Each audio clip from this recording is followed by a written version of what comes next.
to Geared for Growth. I'm your host, Mike Mortlock from MCG Quantity Surveyors, and today we've got one of our previous favourites of the show. I think maybe the third time he's come on. It's Matt Knight from Precium, buyers agents on the south coast of New South Wales. Last time we spoke to him, we were trying to find out whether there were any bargains or whether any yields to be found in the sort of $700,000 or $800,000 price point, but that market has done so well in the last little while that there's not that many opportunities there. But it begs the question, well, what are the smart investors doing in that part of the world? There's still an opportunity to buy premium blue chip real estate for sub-Sydney prices, and I think Matt has shared a couple of ways that he sees smart investors who aren't on their first investment property going. So we're ignoring the lower quartile market and just focusing on these property investors that have already got a little bit of a portfolio and what the opportunities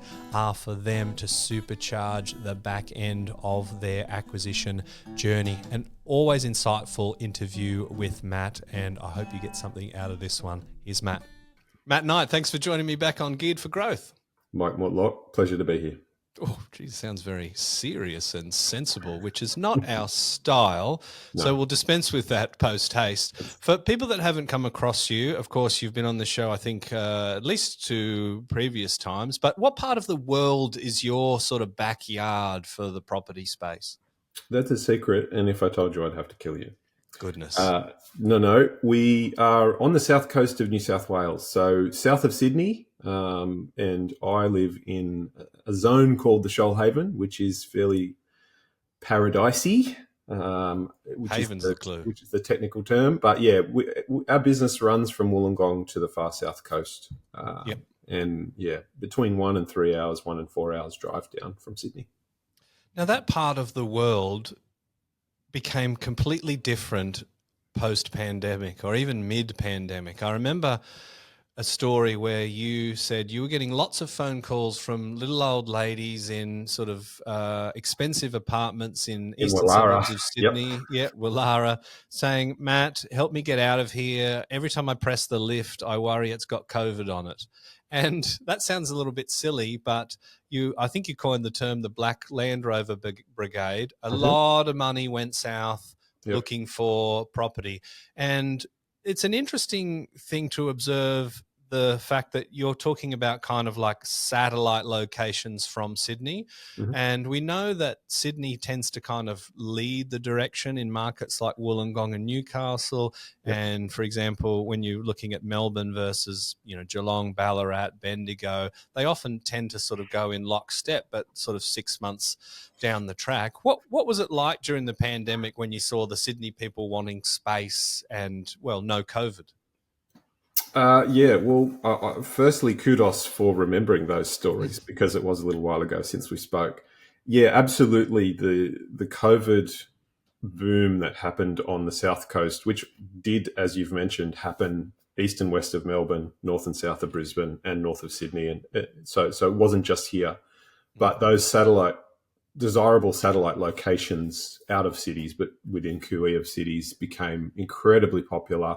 We had a couple of years of 30 and 40% capital growth, which was bananas. It was very difficult buying. It was very stressful and very fast and paced. And there was, amounts of fear of missing out that haven't been seen since, obviously. And we have a pretty radical, injection of funds, injection of people. Obviously, that tide came in for a couple of years and then it needed to go out for a couple of years. And post-pandemic, I think there was some exhaustion in buying. So the market slowed right down. Vendors' price expectations stayed high, but as rates went up through 2023 and 4, I think we found some of those price falls amounting to something like 20% after about an 80 to 90% capital growth period in a very short time. So we had a spike. We were due for a bit of growth anyway, but the pandemic put some petrol on that. Then we had 2 years of a really quiet market, and I think the extra stock that came on the market and the time it took for vendors to actually realize if I want to meet the market, I'm going to have to drop my price a bit. Those things all happened. And then I feel like in the last 6 to 12 months, most of that's come out in the wash. So we're kind of in a new normal where everybody's moved on. Their COVID decisions are now in the past. They've had a chance to go and travel to Asia or Europe and spend some money overseas and get that out of the system. And now they're thinking about their housing choices again for the first time, in a couple of years. And so we're seeing that trickle. It's not a flood yet, but we're definitely seeing, a strong trickle of money, both in terms of relocations and that can be young mobile working families or it can be retirees. But we're also seeing that investment trickle starting to flow again on the coast. If we compare, and yeah, I can remember, I think your region topping the nation for growth at one point in time, which was absolutely bananas. If we compare, let's say somebody living in the eastern suburbs of Sydney in, a reasonable sized house, what sort of savings can they get to grab the same sort of thing and place it in your backyard? Or are there upgrades? Like there might be a water view down south for the same price of a non-water view. Or Sure. if we just compare apples with apples, is it 80% of the price, 90% of the price, 50% of the price? That is a very good question, and we've seen people do relocations where they spent just as much as what they sold for. So Right. people who had, say, a $2-ish million house in Sydney, maybe three, and they've done like for like, and they've actually probably not downsized at all. They've probably got more house for the same money, Yep. maybe an extra guest room and a water view or a short distance to the ocean.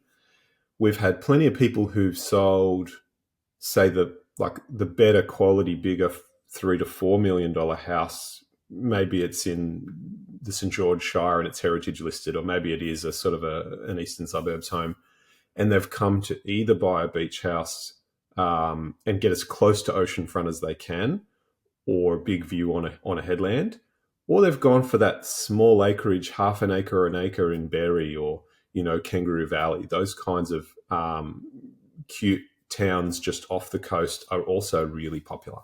Interesting. I want to sort of focus the theme of today around the people that aren't looking at their first investment property or perhaps even their second or third.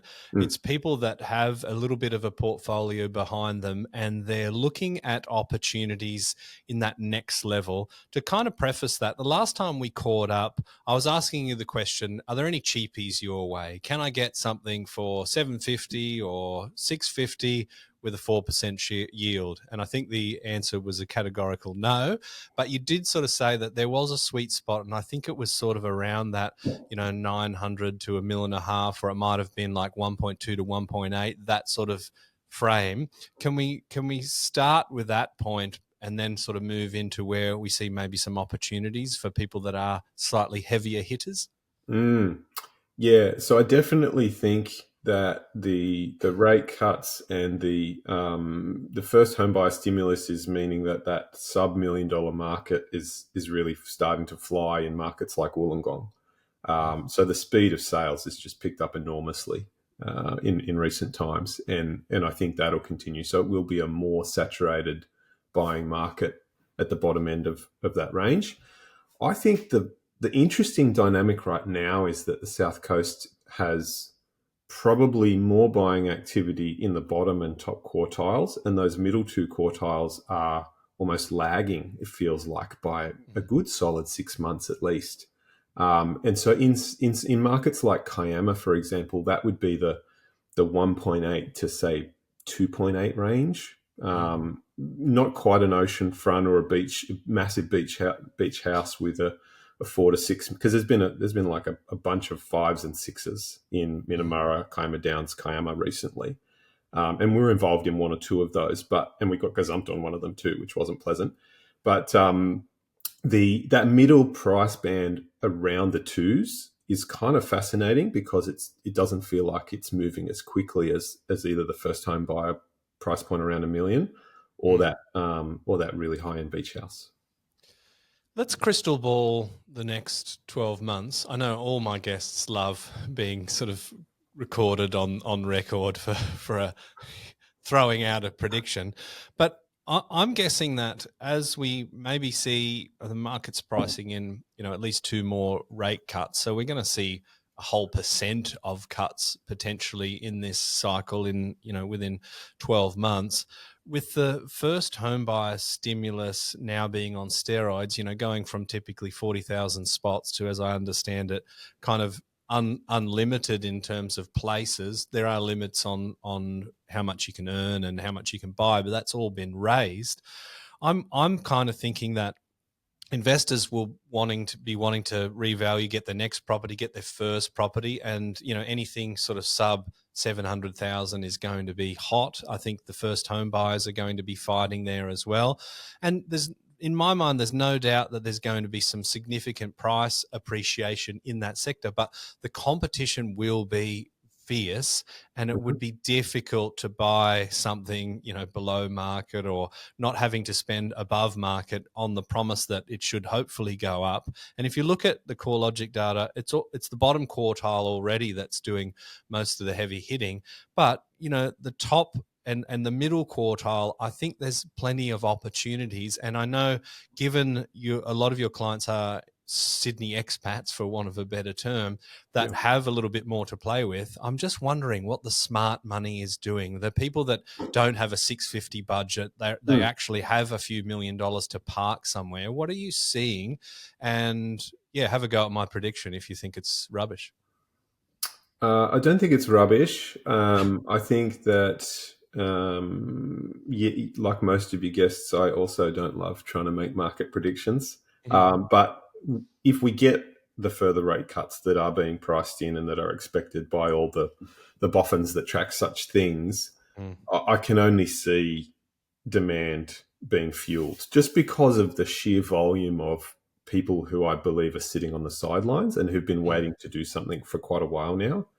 Because I've got probably a list of more than 50 of them from the first half of last year who rang up, who stated their intention to buy on the South Coast and then told me they were going to watch the market crash and burn and wait for the best time to buy. Right. And they're all still, many of them are still haven't purchased. So I do think the number of buyers entering the market is going to continue to rise, but actually rise quite drastically from this point on. And so if anyone was waiting for a market bottom, they've probably missed it. And it's probably, back around Christmas on further south on the South Coast. And it's probably 6 months prior to that up in Wollongong.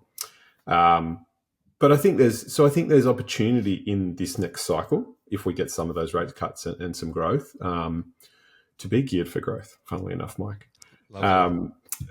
That's free. I just threw that.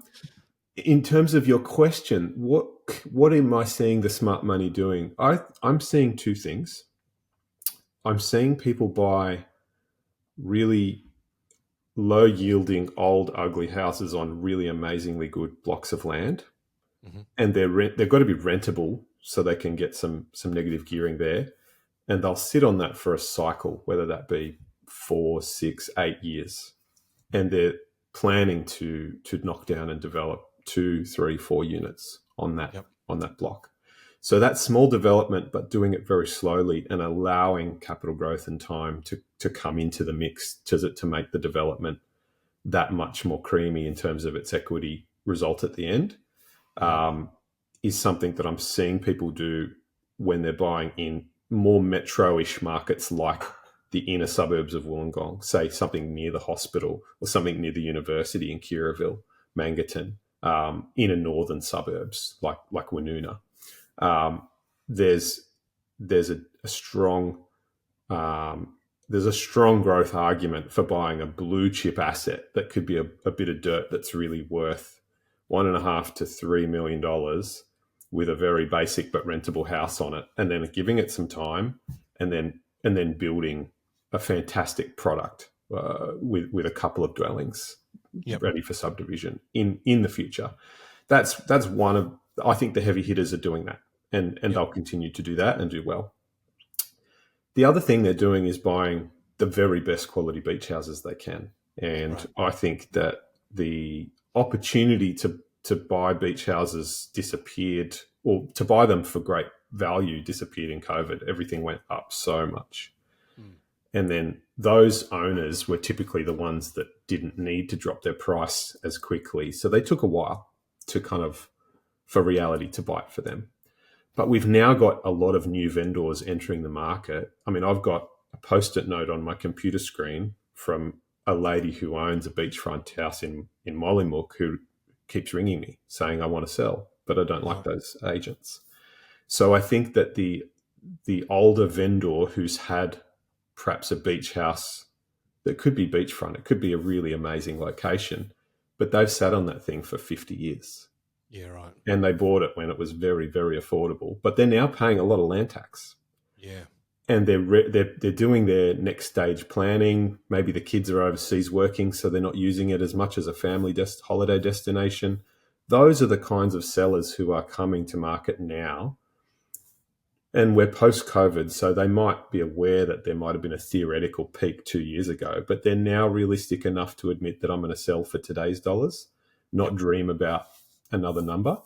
Yeah. And so I think the smart money really is buying, I think, the very best quality beach house location that they can. And they're getting really almost like lifetime quality, Yep. things that they thought they may never have been able to achieve, but they're getting excellent result.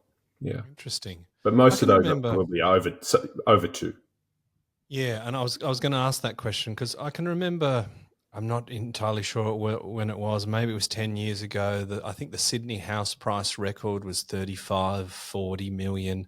And every now and then, you'll see something pop up on Instagram. This Point Piper home sold for 110 million. I actually didn't realize we were that high yet, but Mm. Sydney's just got that huge international appeal. And when I was a young person, and perhaps you were the same, I kind of thought like the only super wealthy people were kind of famous people. But then the longer I've lived life as an adult, I've just realized that there's so much money all across Australia, all around the world, and $110 million for a McMansion that's facing the Harbour Bridge to enable you to have the absolute best New Year's Eve party is, that's a good deal for a lot of international people.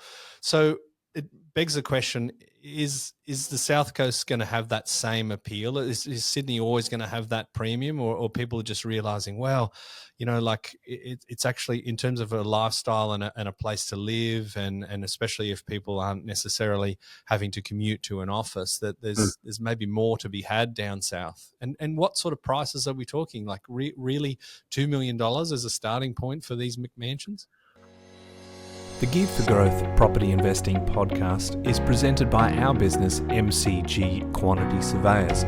If you're an investor or a property professional looking to get the best tax depreciation deductions for yourself or your clients, please get in touch with us at mcgqs.com.au. It's our mission to help as many property investors as we can to maximise their claims and maximise their property education as well.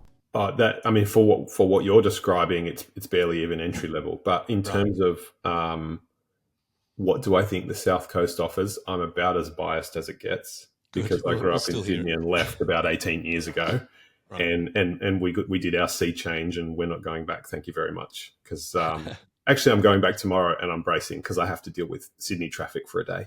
But the South Coast, hand on heart, yes, I'm biased, but it offers incredible amenity. It offers world-class beaches. It offers, amazing kind of opportunities for foodies. It has, a, you know, it has low yields, so it's not that working class investor haven, but for everyone else or those heavy hitters that you've described, and for those higher price points, it just offers incredible opportunity of an amazing variety of kinds. So we've seen, some of the best beach houses sell for 10 and 12 million.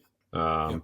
at sort of probably the upper end. There are the odd one that are unique that would sell for more than that, but I would say 8 to 12 would be the tippity top of good quality beach houses up and down the south coast in the current market.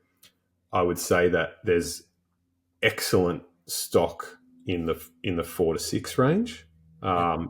and some really special spots, particularly if you're willing to finish the renovation or to buy an absolute A grade bit of dirt and then build yourself in that four Yep. to five range.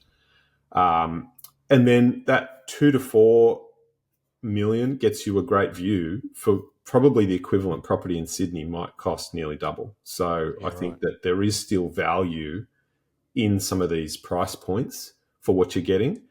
And we've had enough clients who had either built a business and had that kind of big net worth, or they had somehow got in early on Bitcoin or something crazy and they just had copious amounts of money.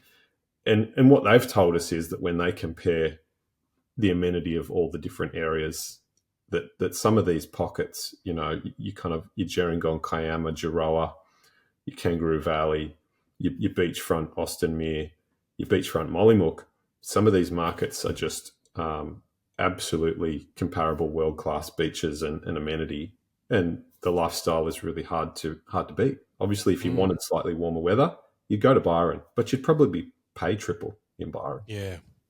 Yeah, well, I can remember Byron being the most expensive median house price in the country a couple of years ago. I don't know if it's still got that title, but it's going to be right up there. It's a super premium. And you've got the whales coming past at the We do, moment. Gosh, we that makes do. me want to come back and visit. So, are these people? Are they investors that are looking for an owner occ, but they want to buy well, or is this a holiday home that they'll Airbnb, but they want access to it, or are these people just going, yep, this is a massively negatively geared investment, which is fine because I earn too much and I've got to reduce my tax, but I can actually see in the next 10 years it could double or triple. I think it's a bit of all of the above. Right. The more income someone has, the more appealing the idea of a negatively geared um, premium piece of real estate is, and whether it's holding for growth for growth's sake, or whether it's holding for growth and I'm going to live in this thing one day, we're definitely seeing a fairly even mix of people doing that.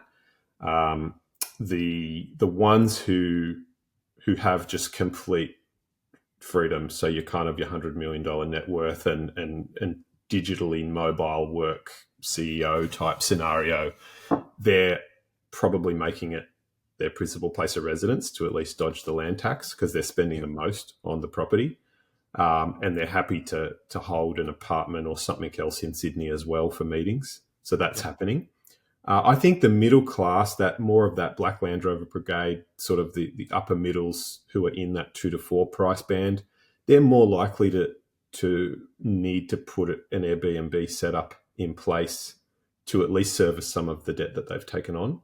Yep. So they're definitely comfortable, but they're wanting to make some of the cash flow a bit more reasonable in terms of what they're spending on the property. Interesting. Let's shift gears into the other type of investment you observe that they're making, and that is probably the blue chip located block of dirt with, what will ostensibly be a house to be demolished at some point, but not so decrepit that it can't be rented out straight away. I think we're talking, $2 or $3 million for a prime piece of real estate that, I don't know, is maybe renting for $1,000 a week. So this could be something that's costing $300,000 a year to hold. Would that my numbers be close on that? Yeah, they could be close, and the holding costs are significant. Um, where people get that money back is if they do hold through a growth phase of a cycle on real estate that good, and then they Yep. can get a DA through for say a duplex or 3 or 4 apartments. They can actually then even afford to build those, and then they're getting obviously equity growth through multiple dwellings. They're also getting increased rental income through those multiple dwellings should they hold them, and they're Yep. getting all of the negative gearing and tax advantages of holding brand new bits of real estate at that later date. So how would you contrast the result of that investment? Let's say they buy it, they go DA straight away. Maybe that takes 6 months, but within 18 months, they've got that development there as a saleable asset. And of course, that's where they can make the money. How would you sort of describe the results of that strategy versus waiting to, let's just say, the middle of an aggressive upturn to allow for the construction time to try and market at the top? Mm. Um, the typical challenge that we hear from the regular builder developer types who often ring us and consider signing up, and in many cases they choose to go their own. Like they do some, we do get some of those clients, but oftentimes they're so fiercely independent that they'd rather do it themselves, which is okay. I get it. The margin that small developers make in most East Coast Australia markets today sits somewhere between 10 and 25%. And they're all chasing 25, but it's very hard to do a small residential development today and genuinely make 25% in equity growth. When you've taken GST and selling costs into account, it's usually much less than that.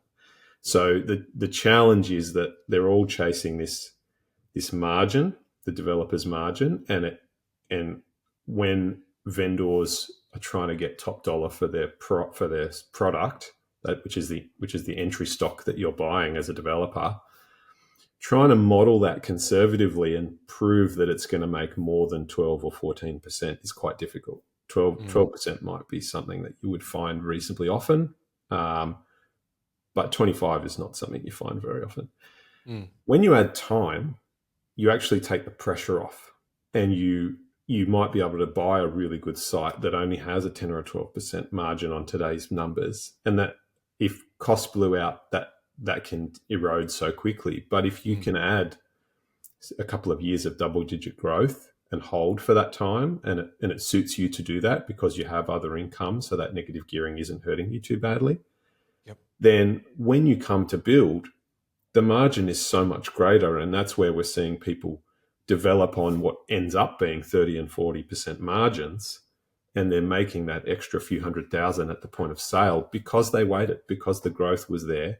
And then they were able to chop up a bigger pie. And that extra couple of 100,000 is still allowing for the losses for that holding period? Yeah, generally. Obviously, it's a case-by-case basis. And we tell our developer clients until we're black and blue that market risk is on them, not us. We're a buying service. We can't predict the future, but that's the end game. If you can buy and hold and weather a few years of cash flow losses, but gain 40, 60, 80% capital growth on your asset, then you come to develop it from a much stronger position. You're able to get better finance. You're able to get better interest rates because the asset is worth so much. The bank considers you a much lower risk. Yeah. And I suppose if you've waited to that point, you've got options that you don't have developing from the beginning. I mean, I suppose you do, but they just don't make financial sense. Like, for example, selling with a DA in place, or just selling what you've got as is. So that's not an option to you if you've just bought it, unless it was some sort of non-arm's length transaction fire sale, right? So it also gives you the opportunity to decide, do I want to go the full way, or do I want to just get the DA done and sell it for, less of a margin, but de-risked than, a lot less risk than a full project? Are you seeing people do that sort of stuff as well?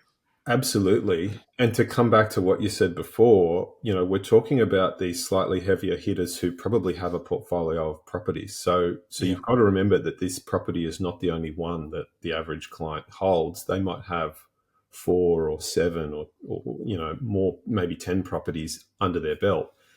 And so when you've held a blue chip asset for 5 to 10 years, when you've experienced this capital growth and you've then got your DA, the choices that you have is, okay, if I can build 3 new ones and get an amazing amount of depreciation back out of those because I built them from scratch and I'm going to rent them out and hold them, you ask the question, well, what do I do with all that debt? Well, you've got other properties, so you can be strategic about which ones you choose to sell to retire some debt, and you can bring down your overall portfolio's LVR, and you can hold the newest stock for the maximum rent, for the lease maintenance paying, and for the maximum depreciation. Yeah, that's an interesting one. I hadn't really thought about it that way. So it's, retiring some of the resi stock, the bread and butter, like maybe the 500, $600,000 purchases that got you into that position where you can buy a $2 or $3 million block of dirt, but you're retiring those and you've got the bluest of blue chip assets. And these developments, they're not going to be crappy villa units, right? They've got to appeal to the Sydney downsizer type market. So they are going to be premium. So the maintenance wouldn't be too much there. There's still going to be scarcity because we're not talking about an area that is littered with high rises, right? And even if they are, they're not these well appointed uh, apartments that are probably the sweet spot for the highest possible price. And as you say, depreciation deductions on a premium thing like that could be, $100,000 a year potentially. Yeah, yeah. Interesting. Let's take a hypothetical duplex, for example. If you have taken a couple of those affordable investment properties and you've held them and you've got equity in them, and you've bought a $2 million blue chip bit of dirt near a beach, and then you come to build a duplex, even if you make a decision to sell half, you've got a premium bit of real estate in the other half that you get to keep. Mm, And so you might do a higher end development that's got lifts in it for the baby boomers so that you can sell one of them for top dollar, but the mm, other one's going to rent, and it's going to give you that really significant tax advantage of you've just mentioned. And you could sell two or three old 40-year-old ugly duckling investments that are starting to cost you more each year in maintenance anyway, and then have a bit less debt on one of these high quality bits of real estate. It starts to make sense from a long term perspective when you have, I guess, a bigger picture view on your portfolio. mm. So typically, I think when investors get their portfolio to a certain size, it's either develop or commercial. There's not that many people that grow portfolios of 50, 100, 200 residential investment properties. Is this a trend that you see playing out across the country, or is it a something that's specific to South Coast? No, I think it's a nationwide trend, and I think it's because owning 100 residential investment properties is a lot of work. Mm, Think about keeping track of all of your rates and all of your insurances, and talking to all of your property managers and managing that many tenancies. mm, It's not passive. mm, So I guess many people they're looking for a sweet spot on the spectrum of, I want to do de-risk with more than one piece of real estate, but I don't want to have to manage dozens and dozens of pieces of real estate. So we come down to trying to distill a portfolio that, as I said, you might have bought a few cheapies to get you there, and they've given you that kickstart, but they may not make sense when you're in your 50s and 60s and you've got a net worth of multiple millions of dollars. You have different choices, and you can start to really just retain the quality. mm. I love that. Well, that's a very, very interesting observation. And look, I mean, it's probably not an episode that's going to relate to the entire audience. We normally focus on getting the first one and building the portfolio to two, three, four, that sort of thing. But it's also, I think it's important for us to know, like, what are the heavy hitters doing, because that gives us something to potentially aspire to. And there's things that happen on the back of that. If we see gentrification of some of these areas with these premium apartments, then there's opportunities for investors in and around that as well. What else do you think we need to know in 2025, 26 if we're investing in property? We've got to watch that government. They keep tinkering with the rules, don't we? Don't They they? do, and they've got all the toys at the moment. The They blue have. team have got very little. They have. My dad just sent me a message the other day saying, "Watch out for that superannuation tax grab that's coming." And I'm like, I Mm, don't know what I do about it, but it's tricky. They're definitely yes. tinkering, and they've got the right to do it because we, as a nation, we voted them back in. We did, yeah. And that is a whole nother episode, and again, something that the high net worth people are probably burning holes in their carpet, talking to their accountant and financial planner about what they can do with this unrealized capital gains. But we've got to wait to see how that plays out. But Matt, thank you for sharing those insights and coming back on the show. It's always a pleasure. Absolutely, it's a pleasure, and thanks for having me. Cheers, mate.